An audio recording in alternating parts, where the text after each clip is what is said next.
The morning Victoria Sterling arrived to claim her throne. The sky above the city was the color of old money, pale gold, bleeding into gray, indifferent and cold. She had been awake since 4 in the morning, standing before the full-length mirror in her penthouse apartment, rehearsing the exact angle at which to hold her chin, not too high. The consultants had warned her, high enough to command, not so high that it invited resentment. She had practiced the walk, the pause at the door, the turn of the head when someone said her name. Victoria Sterling, 34 years old, newly appointed Chief Executive Officer of Sterling Meridian Group, the infrastructure and development conglomerate her father had built across 4 decades. Her father, Richard Sterling, had died 7 weeks earlier. The funeral had been attended by governors, senators, and 3 foreign dignitaries. Victoria had stood at the podium in charcoal Chanel and delivered a eulogy so precise, so composed, that journalists had described her as formidable. That was the word she intended them to use. Formidable. Not grief-stricken, not vulnerable, not uncertain. She was her father's daughter in every way that counted, and she planned to ensure that every single employee who walked into Sterling Meridian's glass tower that morning understood exactly what that meant. She had spent the 7 weeks between the funeral and this morning in a form of deliberate preparation that looked, from the outside, like grief management, but was actually something colder and more strategic. She had read every board report from the last 5 years. She had reviewed the compensation structure, the capital allocation decisions, the 5-year plan her father had approved 18 months before his diagnosis. She had met individually with each board member and with the top 12 senior leaders, listening with the kind of focused attention that people mistake for warmth, but is actually appetite, the desire to understand the terrain before you begin to move across it. She arrived on this morning knowing more about the mechanics of Sterling Meridian than many people who had worked there for a decade. What she did not yet know, and could not have known, was the part that was not in any report. Her black car pulled into the executive entrance at 8:45, 15 minutes before the scheduled all-hands assembly. The driver eased to the curb, and Victoria reached for the door handle before he could come around. She did not wait to be opened for. That was something she had decided years ago, back when she had watched her father accept small courtesies from the people who worked for him. Small gestures that she believed softened an edge that needed to stay sharp. Victoria's edge was not something she planned to dull.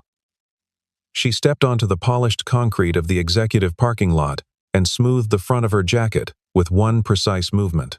The morning air was cool and carried the faint smell of diesel from the construction blocks to the east. She turned toward the main entrance and then stopped. Her eyes landed on the truck. It was parked in the 3rd space from the entrance, a space clearly marked for senior leadership. The truck was old, not vintage old, not deliberately restored old, but simply old in the way that things get when they have been used honestly and without vanity for many years. Its blue paint had faded in uneven patches. The right rear panel carried a dent that had never been pressed back. The back bed was swept clean but carried the permanent gray stain of years of hauling things that needed hauling. It sat between a silver company sedan and Victoria's own reserved marker, like something that had wandered in from a different world entirely. She looked at it for a moment. Then she laughed. It was a short, clean sound, sharp as a finger snap, and it carried. Several of the employees who had been moving toward the entrance turned at the sound. They saw what she was looking at, and a few of them smiled uncertainly, the way people do when the new person in authority signals that a particular response is expected. Victoria turned to Marcus Webb, her executive assistant, who had fallen into step beside her, and said, loud enough to carry, "Someone let the delivery entrance get confused with the executive lot." A few more smiles. A quiet, uncomfortable laugh from someone near the glass doors. And then the man stepped out of the truck. He came around the driver's side with the unhurried ease of someone who had nowhere to prove he was going, and nothing to prove about how he got there. He was somewhere in his early to mid-60s, lean but not slight, with the kind of quiet physical presence that comes not from the gym, but from a lifetime of actual work. His hair was silver, cut simply. His shirt was a faded chambray blue, the collar open, the sleeves rolled to the elbow. His boots were worn at the toes. He carried nothing, no briefcase, no portfolio, no badge. He looked, standing in the morning light of a corporate executive parking lot, like a man who had spent most of his life doing things with his hands. He looked at Victoria with mild, steady eyes, and he almost smiled. "Excuse me," Victoria said, stepping partially into his path. "This lot is reserved for senior leadership and pre-approved guests. I think you may have the wrong entrance." The man looked at her for just a moment. His expression was patient in a way that was not patronizing, but was not particularly deferential either. "I appreciate that," he said. His voice was low and unhurried. "I'll find my way." He moved past her toward the doors. Victoria watched him go. Around her, a few employees who had witnessed the exchange exchanged glances, not the amused glances of people sharing a joke, but the careful glances of people who suddenly weren't sure what they had just seen. Something in the way the man had moved, in the specific quality of his indifference to her correction, had landed differently from how such moments usually land. Most people, when redirected by authority, either apologize or bristle. This man had done neither. He had simply continued. Victoria straightened her jacket again and moved toward the entrance. Behind her, the old truck sat in its space like a quiet piece of punctuation, waiting. The main lobby of Sterling Meridian Group was everything the truck was not. 30 feet of polished black marble floor. A reception desk of backlit alabaster, the company name spelled out in brushed steel letters, 4 feet high across the north wall. 3 original paintings that had been purchased, Victoria knew, for their investment value rather than any aesthetic meaning. She walked through the lobby without stopping and took the executive elevator to the 14th floor, where the leadership boardroom had been prepared for the pre-assembly briefing. Her general counsel was already there, along with her chief financial officer and 3 senior vice presidents. They rose when she entered. She gestured for them to sit. Marcus handed her a printed agenda, and she glanced through it without lifting her eyes to the room. The agenda was clean. The morning was scripted. She preferred it that way. Then, 7 minutes into the briefing, the door opened.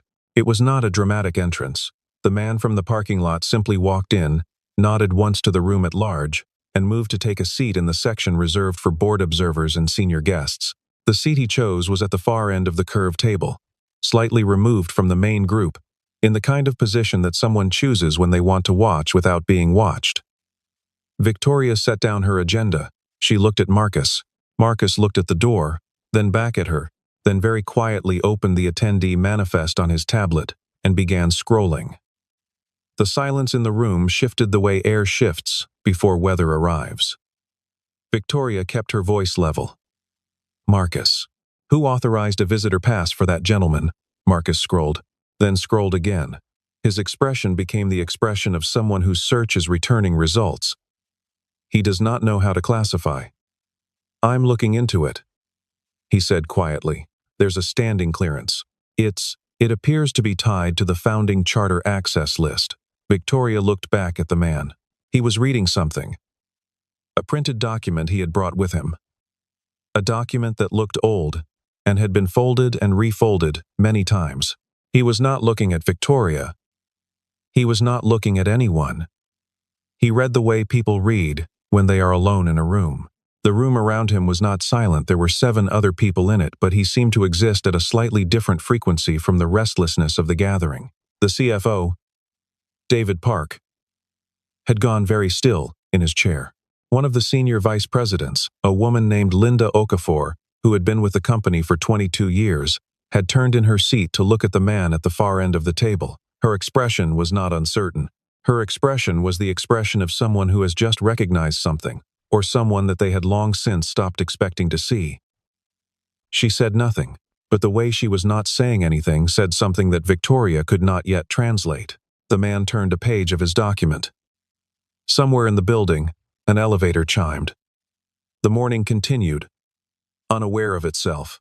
The assembly hall on the ground floor could hold 300 people. By 9:15 it was full, or nearly full. The seats arranged in curved rows facing a low stage where a podium stood beneath Sterling Meridian's crest.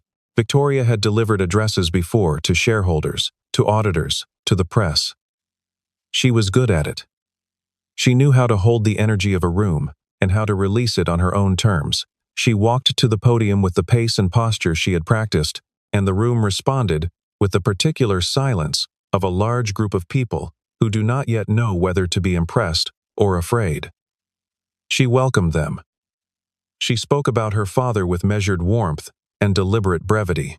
She spoke about the company's trajectory, about the year ahead, about the specific and unwavering expectations she held for every level of the organization. She was compelling, and she knew it. Halfway through her prepared remarks, she became aware that the man in the chambray shirt had taken a seat at the end of the front row reserved for the leadership team. He sat with his hands resting in his lap, listening, with the same unhurried attention he had given his document upstairs. Several of the older employees in that row had noticed him. Two of them had moved slightly in their seats, not toward him, not away, but the small unconscious readjustment of people who are recalibrating something. After the assembly, as the crowd began to move and fragment, Victoria watched from the edge of the stage as a man who had to be in his mid-70s gray, stooped slightly, wearing the kind of suit that had been expensive 20 years ago and was kept as a form of dignity, made his way toward the front. He reached the man from the parking lot and extended his hand. The handshake was not a corporate handshake. It was the kind of handshake that belongs to a different vocabulary, entirely the vocabulary of people who have been through something together, something real and long and defining. The older man said, quietly but clearly enough that Victoria could hear it from 6 feet away, "Jack, I didn't know you were coming back." The man Jack took the handshake in both of his. He said, "Neither did I, for a long time." The older man's eyes went briefly to the stage, to Victoria, and then back. He said nothing more. He didn't need to. The name moved through the building the way a pebble moves through still water. By mid-morning, it had reached most of the senior staff and a good portion of the middle management. Jack Turner. The name meant nothing to the employees under 40. To the associates hired in the last decade, to the analysts and project managers and digital operations team, who made up the majority of the company's current workforce. For them, the name attached itself to the strange older man in the worn shirt, who seemed to have walked in from somewhere else and sat in places that were meant for people of a different category. But for the employees who had been at Sterling Meridian for 15 years or more, for the department heads who had started as interns under Richard Sterling, for the engineers and project managers who remembered the early expansion years and the way the company had felt when it was still building its identity for those people, the name landed differently. It landed like the last piece of something they hadn't known was missing. They gathered in ones and twos in hallways and offices, with the specific low-voiced energy of people who are working something out and are not yet sure what to do with what they are working out. An administrative coordinator, who had been with the company for 18 years, stopped in front of the company history wall in the East Corridor, a stretch of framed photographs and documents, installed as a kind of corporate memory, and stared at the second photograph from the left. It was a black and white image, faded slightly, showing two men standing in front of what appeared to be a low industrial building, holding a large rolled document between them. She had walked past the photograph thousands of times. She had never studied it closely enough to recognize the younger face on the right, 30 years younger, with darker hair but with the same steady, unhurried eyes. She stood there for a long time. Victoria had Marcus pull Jack's name through every accessible personnel database, every vendor registry, every board member directory. Nothing current came back. The name was not in any active system, not on any payroll, not attached to any ongoing contract. What Marcus did find, after an escalating sequence of archive requests that required him to contact a records administrator in the legal department, who had to physically locate a secondary storage room on the third basement level, were references, in old documents, in the kind of language that belonged to a company that had been small enough to function on trust and handshakes. The legal department administrator, a woman named Patricia, who had held her position for 26 years and knew the archive the way some people know a house they grew up in, brought 4 folders to Marcus. 2 were routine. 1 was a project file.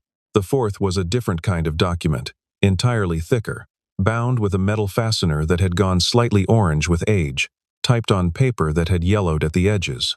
Patricia set it on the table with the specific care of someone handling something they know to be irreplaceable. She did not say anything about what it was. She did not need to. The label on the front was handwritten, in a hand Victoria would have recognized from birthday cards and margin notes in old ledgers. Richard Sterling, January, and beneath that, in smaller letters, a co-signature, J.T. Marcus called Victoria before he opened it. She told him to wait. She came down herself. She stood at the table in the records room with the fluorescent light above her and looked at the folder for a long moment before she touched it. The room smelled of paper and time and something faintly metallic. When she opened the folder, the first thing she saw was the contract. It was long 12 pages in the tight, formal language of legal drafting from 30 years ago. She went to the signature page. 2 signatures. Richard Edmund Sterling, written in the large, confident hand her father had used for everything in his life. And below it, in a different but equally firm hand, Jackson M. Turner. Below each signature, the word co-founder. She read it twice. Then she closed the folder very carefully and stood with her hands flat on the table. The thing she felt in that moment was not guilt. Not immediately. And it was not regret. Not yet.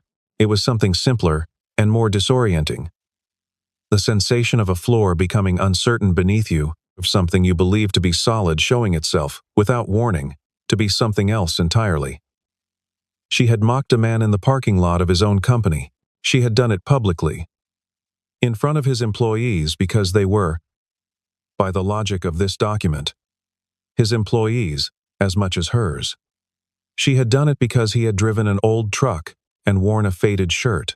She had done it because she had looked at him and decided, in the span of 3 seconds, that she knew everything worth knowing about him. The fluorescent light hummed above her. In the hallway outside the records room, she could hear the ordinary sounds of the company footsteps. A phone. The distant sound of a printer. The company that 2 men had built together in a warehouse 30 years ago, one of whom she had laughed at in a parking lot that morning, and one of whom she had buried 7 weeks before. She found him in the East Conference Room on the 9th floor, the one with the long windows that looked out over the construction district the company was currently developing. He was standing at the window, not working, not on his phone, simply standing and looking at the skyline with the ease of a man who has nowhere more important to be, and knows it. Victoria stood in the doorway for a moment before he turned. "The contract," she said. She didn't sit down. She wasn't sure yet what register this conversation belonged in. He looked at her with those steady, patient eyes. "Your father wrote most of it," Jack said. "He was the one with the legal vocabulary. I mostly made sure the numbers were right." "You hold founder equity," Victoria said. "You never sold." "No, why not?" "Over 30 years, you could have sold at any point." The company had significant valuation events. There were multiple acquisition offers, multiple restructuring rounds. You never moved your stake. He was quiet for a moment. He turned back to the window briefly, then back to her. "I didn't need the money," he said. It was said simply, without performance. "And I didn't need to sell something that had a different kind of value to me." Victoria looked at him. She was trained to read people in negotiation, to identify leverage, to detect performance, to find the angle. She could not find the angle. "What are you here for?" she asked. The question was direct enough to be slightly rude, and she knew it. He didn't flinch. "Your father wrote me a letter," he said. "Before he died. I'd like to show it to you, if you're willing. But not yet. I think there are a few things that need to happen first." He said it without mystery, without theater. He said it the way a man says something when he means exactly what the words say, and nothing more than that. Jack Turner had left Sterling Meridian 22 years earlier, at a moment when the company had grown large enough that its culture began to drift in a direction he did not recognize. He had said this to Richard at the time, said it plainly, the way the 2 of them had always spoken to each other, and Richard had listened and disagreed, and eventually convinced Jack to stay another 18 months. And then Jack had gone. He had not gone with anger. He had not gone with demands or conditions or recriminations. He had simply gone. Because he had said what he needed to say, and had come to understand that the company was following a path he could not redirect from within. He had taken his equity and left it untouched. He had moved to a smaller city, built a smaller life. He worked as a construction consultant for mid-sized regional firms. the kind of work that kept him close to the physical reality of building things, which was what he had always loved most. He drove the same truck he had driven for the last 11 years. He lived in a house that had 3 bedrooms and a vegetable garden and a workshop in the back where he built furniture in the evenings. His son was 26 years old and worked as an engineer. Jack had raised him alone after his wife died when the boy was 9. And he had raised him well, which was the kind of thing that left a mark on a person that no professional accomplishment could replicate or replace. When Richard's letter arrived, Jack had read it 3 times and then set it on the kitchen table and went out to the workshop and worked with his hands for 2 hours before coming back to it. The letter was long. It was written in Richard's voice, the one that was different from the boardroom voice, the one that only appeared in private. Direct, sometimes funny, occasionally philosophical, in a way Richard was embarrassed about in company. In the letter, Richard said that he was dying and that he knew what he was leaving behind, and that there was one thing he was not at peace about. He said the company had become something that could easily go wrong in certain specific ways. He said he was leaving it to Victoria, who was brilliant and capable, and whom he loved without reservation, but who did not yet know what she did not know. He said that Jack had always been the person who told him the truth when the truth was inconvenient, and that he needed Jack to do that one more time, or however many times it took. He said, "I'm not asking you to save her from herself. I'm asking you to give her the chance to save herself. And then you can go back to your garden." The last line of the letter said, simply, "I'm sorry I didn't say this more often when you could have argued back." By the time the deal was on the table, it had been in negotiation for 3 months.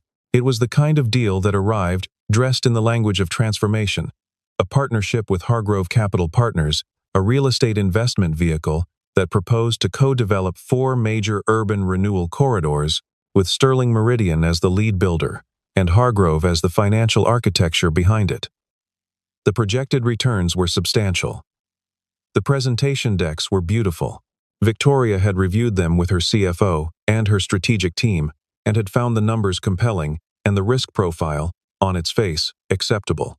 She had signed the letter of intent on a Tuesday morning, feeling the particular satisfaction of a person who has moved decisively and before the competition. Jack had asked to see the full Hargrove documentation on his 3rd day in the building, requesting it through the General Counsel's office using the access rights that, it turned out, his founding equity entitled him to. He had taken the documents to the East Conference Room and spent 2 days going through them with the patience and methodical attention of a man who had been reading contracts since before the glossy presentation format was invented. What he found was not in the summary documents. It was in the subsidiary filings, in the layers of Hargrove's corporate structure, in the registration histories of 4 shell entities that occupied the lower branches of the ownership tree and whose names appeared and disappeared across multiple jurisdictions across a 9-year period. The pattern was not obvious. It required the kind of reading that comes from experience with how the building industry actually worked when it was operating at the edge of legitimacy, the shortcuts, the workarounds, the specific ways that money moved when it wanted to be somewhere it shouldn't be. Jack brought his findings to the board not with drama, but with documentation. He sat at the board table, with a stack of printed pages, and walked through what he had found, section by section, with the methodical clarity of a man who had built enough things to know exactly where the load-bearing walls were and exactly what happened when they were compromised. The board was divided. 4 members found his analysis persuasive and alarming. 3 found it speculative and argued that the risk tolerance of the deal had already been assessed by qualified advisors. Victoria sat at the head of the table and felt something she had not anticipated, a splitting of the ground she was standing on. She had signed the letter of intent. Her name was on it. To reverse the decision publicly would be to acknowledge an error of judgment in her first 2 months as CEO. The professional calculus was clear. But she had heard the evidence. She had watched Jack Turner walk through the documentation with the kind of quiet, earned authority that cannot be performed and cannot be faked. And she had understood, in the part of herself that she kept separate from professional calculus, that he was right. She did not say so in the meeting. She said that the matter required further due diligence, and that no final commitment would be made until an independent review was completed. It was the answer that bought time without conceding anything. It was the answer that kept the floor under her for a few more weeks. Jack accepted it without expression. He gathered his papers and stood and said, "Thank you for the time." He was almost to the door when David Park, the CFO, said quietly, "Jack, what's your honest read on the timeline before this becomes a serious problem?" Jack paused with his hand on the door. "If the independent review finds what I found," he said, "you have about 3 months before it becomes public without you. You want to be ahead of it by at least 6 weeks." He left. The room was very quiet for a long time after the door closed. The independent review took 4 weeks. It confirmed Jack's findings and added 2 additional concerns his analysis had not surfaced. Hargrove Capital Partners was, at its functional core, a financial vehicle that had been used in at least 2 previous development partnerships to extract construction phase payments before the underlying land acquisitions had been completed, leaving partner builders exposed to liability for projects that could not proceed. The scheme was not illegal in the precise technical sense. But it was close, and more importantly, it was the kind of entanglement that, when it became public, and it was going to become public, a separate federal inquiry was already circling. The outermost edges of Hargrove's activity would be catastrophic for any company whose name was attached to it. Sterling Meridian withdrew from the letter of intent before the federal inquiry became public knowledge. When the story broke, 3 other development firms were named in connection with Hargrove. Sterling Meridian was not among them. The financial press noted the company's apparent prescience with admiration. 2 board members who had argued against Jack's findings sent him brief, unelaborated emails that said, essentially, that they had been wrong. The potential loss that had been avoided, modeled across worst-case exposure, was somewhere between $140 and $210 million. Victoria read the final risk assessment report alone in her office at 7 in the evening. The building was mostly empty. Outside the tall windows, the construction cranes in the development district stood motionless against the darkening sky. She sat with the report in her hands, and then set it down and opened the bottom drawer of her desk, where she had placed, 2 weeks earlier, the box of her father's personal papers that had been sent over from the house. She had not opened the box until now. His handwriting was in everything marginalia, to-do lists, drafts of speeches that had never been delivered, notes from meetings that had obviously been important enough to record, and in a folder near the bottom, a set of notebooks with cardboard covers and spiral binding, the kind sold in bulk at office supply stores. She opened the first one. The entries were dated, going back 15 years. Richard Sterling had kept a working journal, not a personal diary in the emotional sense, but the kind of sustained professional thinking that a person does when they want to stay honest with themselves about what they are doing and why. Jack Turner's name appeared in it regularly, and with a consistency that told a story across 15 years mentioned in the context of decisions, in the context of regrets, in the context of the kind of respect that is offered in private because it is too complicated to offer in public. Her father had loved this man. Not in a way he had expressed in the years before Jack left, not with enough directness or frequency to keep him, but he had held him in the highest regard he was capable of for a person outside his family. And in the most recent notebook, dated from the year of his illness, there was an entry that said, "I spent 30 years building something worth having, and I let the person who understood it best walk away because I was too proud to ask him to stay on different terms. I'm hoping he'll come back if I ask him right. I think he will. He always was better at forgiveness than I was." Victoria read the entry twice. Then she sat in the dark office for a long time, listening to the city. Victoria had Marcus send a company-wide calendar invitation for a full staff assembly 3 days later. The subject line was blank. The administrative staff assumed it was a regular leadership update. The senior team, who knew that Victoria almost never left a subject line blank, said very little and thought a great deal. On the morning of the assembly, the hall filled with the particular pre-event energy of a large group of people who have been asked to be somewhere without being told why. The noise was the noise of 300 conversations covering for a single larger uncertainty. Victoria arrived at the podium without her usual preamble, without the structured opening remarks that normally served as the establishing shot of every address she delivered. She stood at the podium for a moment before speaking, and the room read something in that pause and went quiet faster than usual. She said, 11 weeks ago, I stood in this parking lot on my first morning as the CEO of this company. And I made a choice about a person that I want to address directly, today, in front of all of you. She did not use the prepared remarks on the teleprompter. She had written them and then deleted them the night before. What she said instead was closer to the truth and further from polish. And she knew the difference and chose it deliberately. She described the morning. She described the truck. She described the laugh and the words and the audience of employees who had heard her and some of whom had laughed along.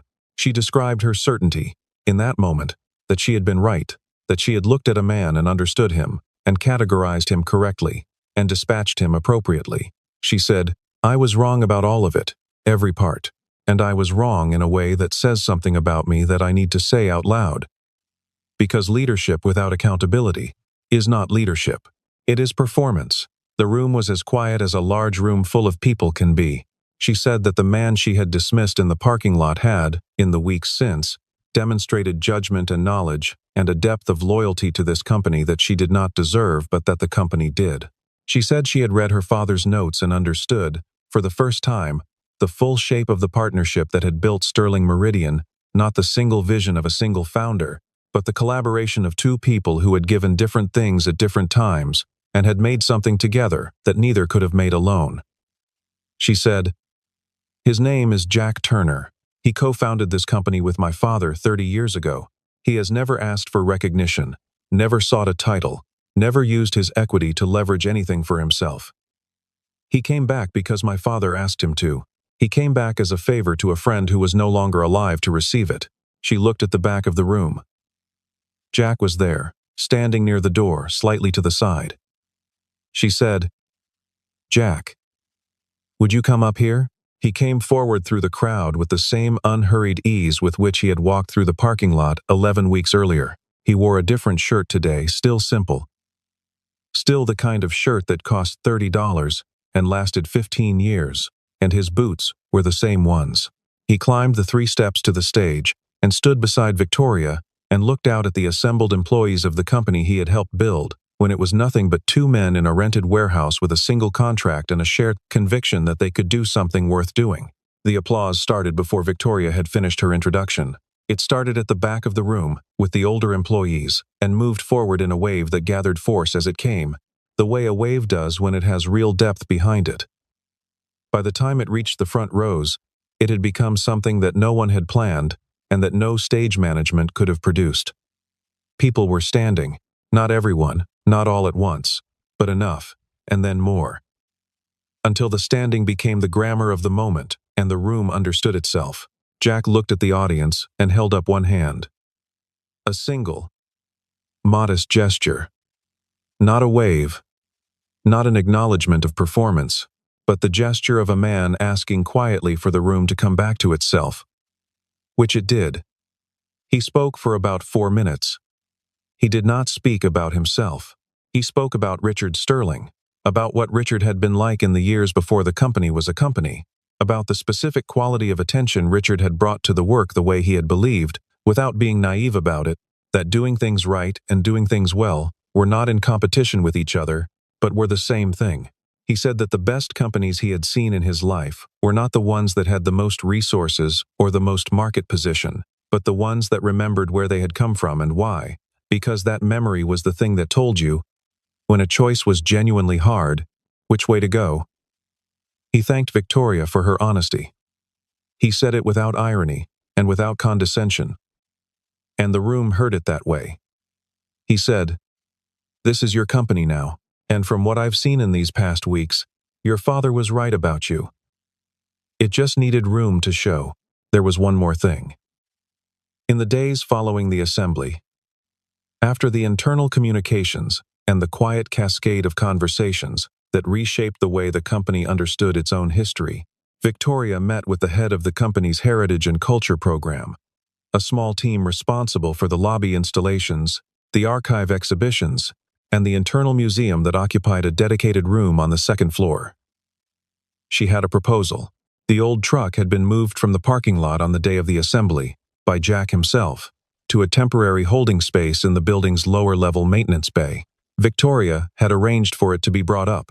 The Cultural Heritage team spent 3 days preparing a proper display space in the internal museum.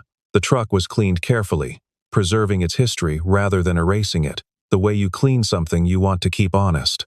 The dent in the right rear panel stayed. The faded patches on the blue paint stayed. The permanent gray stain on the bed stayed. A small plaque was placed beside it. On the plaque were 2 names: Richard Edmund Sterling and Jackson M. Turner.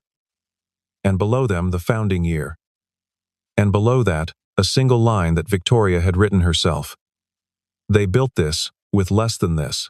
The truck sat in the museum room under soft light, the same truck that had once idled in a parking lot, while a new CEO laughed at its owner, and it became, in the months and years that followed, the thing that employees brought visitors to see, not the art on the walls or the polished lobby, but the dented, faded, unremarkable truck that had belonged to a man who had been offered the world and turned down most of it, and had come back to keep a promise when a friend who was gone needed him to. The last time anyone from Sterling Meridian saw Jack Turner at the company, it was on an ordinary Thursday in late autumn. After a board advisory session that had gone well, one of several he had participated in over the following months, he came down from the boardroom in the elevator and crossed the lobby and pushed through the front doors and walked to the parking lot. His truck was not there. He had lent it to the museum. He had arrived that morning in a modest rental car, which he had already returned. He walked out to the front of the building where a car service was waiting, arranged by Marcus on Victoria's standing instruction. He got in. The car pulled away from Sterling Meridian's glass tower and into the traffic of the morning city. And no one watching from the lobby could have told you where he was going or what he was thinking, whether he felt any of the things that the moment might have justified: satisfaction, resolution, the closing of a circle. He looked like a man going home, which was exactly what he was. Victoria stood at the 14th floor window and watched the car until it disappeared at the intersection. Then she turned back to her desk, to the work, to the company. On the corner of her desk, where other executives kept awards or deal tombstones or framed articles about themselves, she kept one thing: a small photograph, printed from the archive scan, of 2 young men in front of a warehouse, holding a rolled document between them and looking not at the camera but at each other, laughing at something the camera couldn't hear. The photograph had no frame. She had put it there without one, deliberately, because she didn't want it to become an object. She wanted it to stay what it was, a reminder.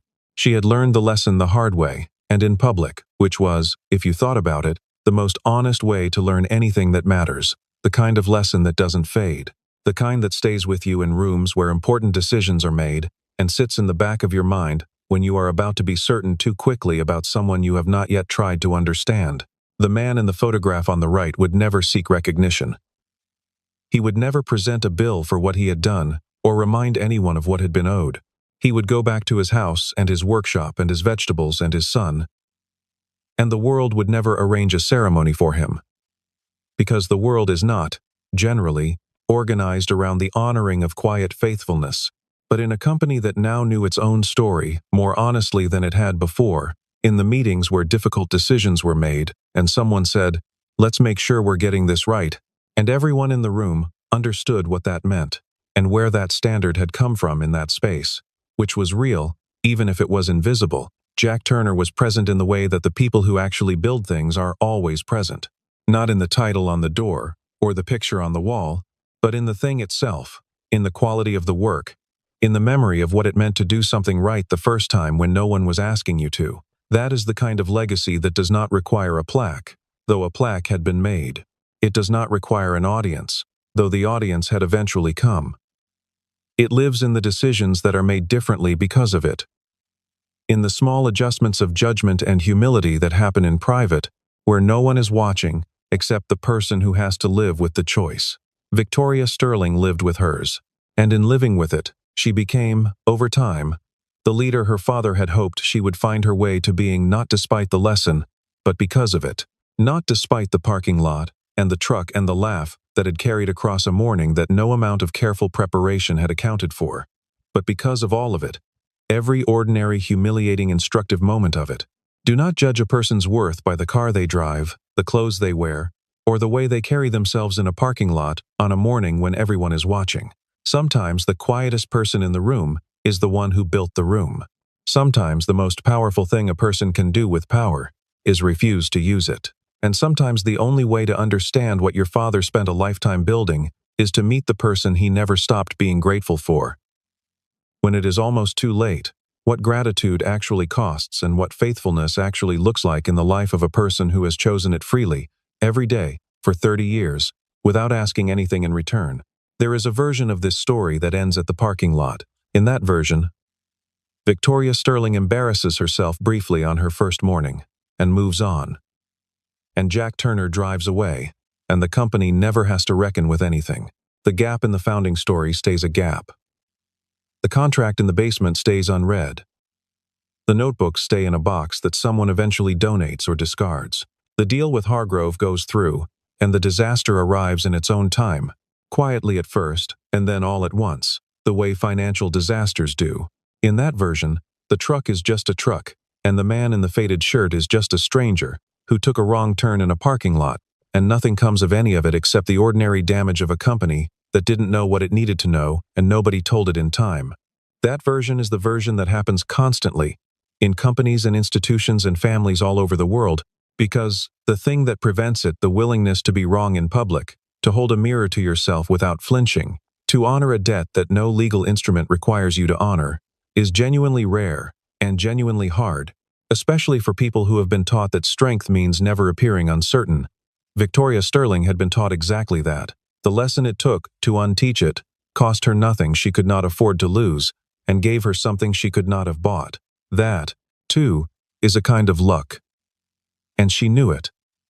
And it made her careful in a way that she had not been careful before, careful not with caution, but with attention, which is a different thing entirely, and a better one. The employees who had been there long enough to remember the early years, the ones who had worked Saturdays in cramped offices because there was no one else to do it, the ones who had driven their own cars to job sites, when the company fleet consisted of 2 vans and a promise, those people carried a specific kind of knowledge about Sterling Meridian that no orientation manual had ever captured. They knew how the company had felt when it was small enough to feel like something, when the outcome of a single contract could determine whether the whole enterprise survived the next quarter, when Richard Sterling and Jack Turner had walked through half-finished buildings together arguing about load tolerances and material costs with the specific intensity of people who were betting everything on their own judgment. They had watched the company grow past that scale and become something more institutional, more legible, more successful in the ways that are easy to measure. And some of them had felt, in the years of growth, a quiet loss they couldn't name precisely, the loss of the original energy, the sense that the work was connected to something real and chosen and personal. When Jack Turner walked back into the building on that first morning, the employees who were old enough to recognize him felt something shift. Not a return to the past, because you don't go back, but a confirmation that the past had been real, that the thing they remembered had actually existed, that the company they were working for now had roots that went deeper than the polished lobby suggested. That confirmation mattered in ways that were hard to quantify and easy to underestimate. It settled something, and settled things build well. Jack had not been certain, in the weeks after receiving Richard's letter, that he would go. He had sat with the decision the way he sat with difficult decisions without rushing it, turning it over, looking at it from different angles and different lights at different times of day. His son had asked him once, over dinner, what he was thinking about so much. And Jack had said, "A promise I made to someone a long time ago, and whether keeping it still means what it meant when I made it." His son, who had grown up watching his father keep promises that no one was watching, said, "It probably means more." Jack had thought about that for a few days, and then called the number on Richard's letterhead an estate attorney. It turned out, and said he was coming.